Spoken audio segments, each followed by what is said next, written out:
সরকার যেন যেচে পড়ে মানুষের ক্ষতির কারণ না হয়ে দাঁড়ায়। বাংলাদেশের 20 বছরের মধ্যে তো একটা ভালো নির্বাচন হলো। অন্তর্বর্তী সরকারের কাছে আপনি ব্যক্তিগত জায়গা থেকে প্রত্যাশা কতটুকু ছিল এবং কতটুকু পূরণ হয়েছে?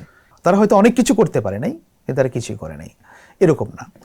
যেমন ধরেন, এই গভর্নমেন্ট আসার পরে, মানে ইন্টারিম গভর্নমেন্ট আসার পরে প্রথম কথা বাংলাদেশে কি ছিল? শান্তি শৃঙ্খলা একটা এস্টাবলিশ করা। একটা দেশে পুলিশ ফোর্স নাই, হ্যাঁ, মানে গোয়েন্দা সংস্থাগুলো কাজ করছে না, হ্যাঁ, অন্যান্য ফোর্সগুলো তারা নিষ্ক্রিয়। তাদের জন্য তারা বিরাট চ্যালেঞ্জ ছিল, তাই না?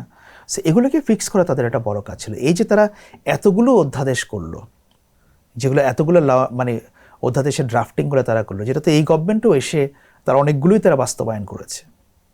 তো এগুলো কি কাজ না?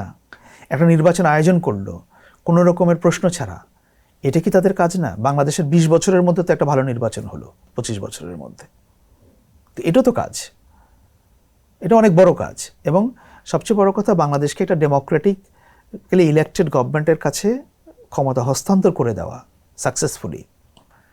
তো ওইটা যদি আপনি চিন্তা করেন, এর বাইরে তো তাদের আর কোনো কাজ থাকতে পারে না।